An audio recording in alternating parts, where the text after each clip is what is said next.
नमस्कार, आप सभी का स्वागत है। आज हम आपके लिए अपठित गद्यांश लेकर आए हैं। तो अपठित गद्यांश एक छोटी सी कहानी के माध्यम से हम इसको जानेंगे और फिर इससे संबंधित कुछ प्रश्न हैं उसका उत्तर भी हम जानेंगे। ठीक है, तो हम पहले इसको पढ़ते हैं। आप बहुत ही सरल भाषा में हैं, बस मैं पढ़ूंगा तो आपको समझ में आएगा, मैं आशा करता हूँ। तो देखिए, कस्मिंश्चित् राज्ये कोऽपि नृपः शासनं करोति स्म। कस्मिंश्चित् राज्ये, किसी राज्य में, कोऽपि कोई, नृपः राजा, शासनम करोति स्म, शासन करता था। ठीक है, तो आपको यहाँ एक चीज ध्यान देना है, स्मः। स्म का जब हम प्रयोग करेंगे तो इसका अर्थ होता है भूतकाल। ठीक है, अर्थात पास्ट। जब हम स्म का प्रयोग करते हैं तो वह पास्ट अर्थ में चला जाता है। जैसे करोति, करोति का अर्थ होता है करना। जब हम करोति के साथ स्म भी लगा देंगे तो वह हो जाएगा करता था। ठीक है, इतना आप ध्यान दीजिए। और दूसरी बात, स्म में आप कंफ्यूज ना हो, इसके लिए ध्यान दीजिए, एक दूसरा भी स्म होता है जिसमें विसर्ग होता है। ठीक है, ये धातु रूप है जिसका, जैसे हम अस्तिस्थः सन्ति, असिस्थस्थ, अस्मि स्व स्म, है ना, वयम स्म, हम सब हैं। जब हम उसका प्रयोग करेंगे तो धातु रूप का जब प्रयोग करेंगे तो उसमें विसर्ग रहेगा और इसमें विसर्ग नहीं होता है। ठीक है, तो आप जब भी किसी क्रिया को भूतकाल में परिवर्तन करना चाहते हैं तो स्म लगा सकते हैं, परंतु उसके साथ विसर्ग नहीं लगाना है। अगर स्म में कहीं पर विसर्ग आता है तो वह एक वर्ब है, क्रिया है। ठीक है, तो एकः स्वामी भक्तः वानरः तस्य अंगरक्षक आसीत्। एक स्वामी भक्त, स्वामी का भक्त अर्थात स्वामी को सेवा करने वाला, स्वामी सेवक, वानरः बंदर, तस्य अंगरक्षक आसीत्, उस राजा का अंगरक्षक था। वानरः मूर्खः आसीत्, बंदर जो है वो मूर्ख था। तो एकदा, एक दिन की बात है, सुप्तस्य नृपस्य वानरः व्यजनं करोति स्म। सुप्तस्य, उस सोए हुए, नृपस्य, नृप का, राजा को, है ना, बंदर क्या कर रहा था, व्यजन अर्थात हवा, व्यजन मतलब पंखा, पंखा कर रहा था, पंखा से हवा दे रहा था। एका मक्षिका तस्य ग्रीवायम अतिष्ठत, उसी दौरान जब वो हवा दे रहा था तो एका मक्षिका, एक मक्खी आई और तस्य, उस राजा के, ग्रीवा, ग्रीवा अर्थात गर्दन में बैठ गई। वानरः मक्षिकाम अपसारयितुम खड्गेन प्रहारम अकरोत्। वानरः, वह जो बंदर था, उसने क्या किया, मक्षिकाम अपसारयितुम, उस मक्षिका को अपसारयितुम अर्थात दूर भगाने के लिए, खड्गेन, खड्ग मतलब होता है तलवार, तो खड्गेन अर्थात तलवार के द्वारा प्रहारम अकरोत्, प्रहार कर दिया, है ना। तो मक्षिका तो उड्डीयते स्म, मक्षिका तो उड़कर चली जाती है ना। तो मक्षिका तो उड्डीयते स्म अर्थात मक्षिका तो उड़ती थी, परंतु खड्ग प्रहारेण नृपस्य ग्रीवा अच्छिन्नत, उस खड्ग प्रहार के द्वारा जो राजा है उसकी ग्रीवा क्या हो गई, अलग हो गई। ठीक है, तो आपने समझ लिया इस कहानी को। अब हम प्रश्न के ओर चलते हैं। देखिए, एक पदेन उत्तरतः है, इसमें प्रश्न नंबर 1 में है, उपर्युक्त गद्यांशस्य उचितम शीर्षकम लिखा था। आप क्या दे सकते हैं, आपको पता है, मूर्ख बंदर, है ना, मूर्ख बानरः, बंदर को बानरः बोलेंगे तो मूर्खः बानरः।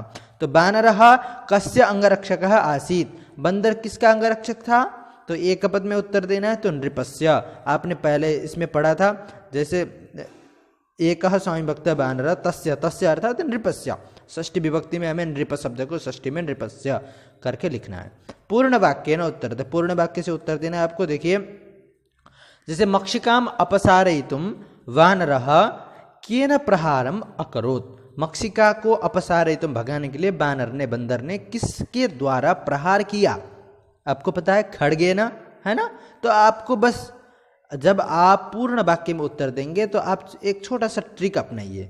तो यहाँ पर के न, इस शब्द के द्वारा आपको पता चल रहा है कि ये प्रश्नवाचक शब्द है ना, प्रश्नवाचक, इसी शब्द के द्वारा हमें प्रश्न का पता चल रहा है। तो जब हम उत्तर देंगे पूर्ण वाक्य में तो हम के न इसको हटा देंगे और के न के जगह पर जो भी उत्तर है उसको रख देंगे और हमें कुछ भी चेंज नहीं करना है। जैसे मक्षिकाम अपसारयितुम वानरः प्रहारम अकरोत्, ठीक है, इतना इसको हमें छूना ही नहीं है। तो मक्षिकाम ऊपर भी है, अपसारयितुम, वानरः यहाँ है ना, प्रहारम अकरोत्, हमने सबको चेंज नहीं किया, बस के न किसके द्वारा, तो खड्ग द्वारा। बस खड्ग जो प्रश्नवाचक शब्द है जिसके द्वारा प्रश्न बन रहा है उसके जगह पर हम उत्तर रख देंगे तो पूर्ण वाक्य बन जाएगा। ठीक है, तो आप ऐसा करेंगे तो आपका गलत नहीं होंगे, आपके उत्तर कभी गलत नहीं होंगे। ठीक है, अब देखिए दूसरा प्रश्न है, बानरः किम करोति स्म, बानर क्या करता था। तो देखिए अब हम इसमें भी वही करेंगे, बानरः एक सब्जेक्ट है तो हमने भी इसको यहीं रख दिया, किम शब्द क्या, तो किम शब्द के द्वारा हमको प्रश्न समझ में आ रहा है ना, तो किम एक प्रश्नवाचक शब्द है, तो किम शब्द को हटा देंगे और इसका जो उत्तर है उसको यहाँ रख देंगे। व्यजनम को हमने किम के जगह पर रख दिया और करोति स्म हटा दिया। और दूसरी बात, जब आप उत्तर लिखेंगे तो ये प्रश्नवाचक चिन्ह को हटा देंगे और यहाँ पर पूर्ण विराम चिन्ह लगा देंगे। ठीक है, तो इतना आपको ध्यान देना है। तो भाषिक कार्य में चलते हैं। देखिए, एका मक्षिका तस्य ग्रीवायाम अतिष्ठत इति वाक्य विशेषण पदम किम। देखिए, एका मक्षिका एक मक्खी, तस्य उसके ग्रीवा में अतिष्ठत ग्रीवा में बैठ गई, तो इसमें विशेषण क्या है।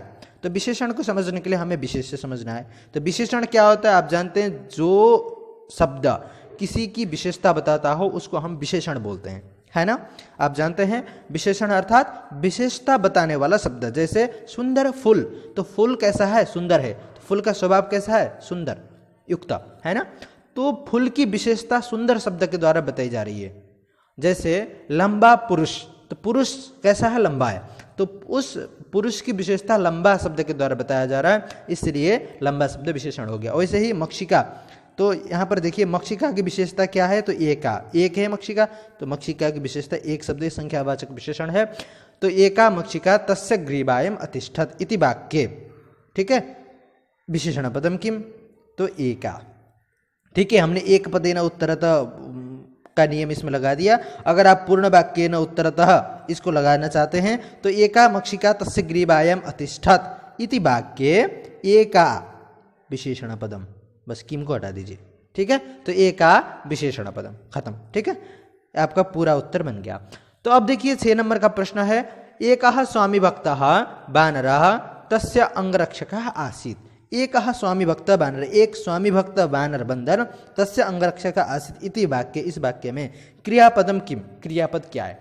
तो क्रियापद किसको बोलते हैं, वर्ब को। देखिए आप कभी कभी बहुत सारे बच्चे कंफ्यूज होते हैं कि क्रियापद और कर्तृपद, कहीं पर ऐसा लिखा होता है ना, कर्तृपद और क्रियापद, ये दोनों फर्क हैं। कर्तृपद मतलब क्या होता है, सब्जेक्ट, और क्रियापद मतलब वर्ब। ठीक है ना, और कहीं कर्ता लिखा होता है, कर्ता क्या है, तो कर्ता और कर्तृ दोनों समान हैं। जब कर्ता किसी शब्द के साथ पद, जैसे यहाँ पर पद शब्द के साथ जुड़ गया इसलिए कर्तृ बन गया। जब अलग स्वतंत्र केवल एक कर्ता का ही यूज होगा, उसमें कोई दूसरा शब्द ऐड नहीं होता है, तो हम केवल कर्ता लिखेंगे। अगर कोई दूसरा शब्द भी ऐड होकर साथ में आ रहा है तो उसमें हम कर्तृपद लिखेंगे, इसको हम बोलते हैं समास। इसके बारे में आपको बाद में बताएंगे। ठीक है, तो अब देखिए, तो इस वाक्य में क्रियापद क्या है अर्थात वर्ब क्या है, तो आप समझते हैं आसीत है, था, है ना, इसका अर्थ होता था। तो एक स्वामी भक्त वानर बंदर तस्य अंगरक्षक आसीत, उसका अंगरक्षक था, तो यहाँ पर आसीत क्या है, क्रियापद है। ठीक है, तो आज के लिए इतना ही, धन्यवाद।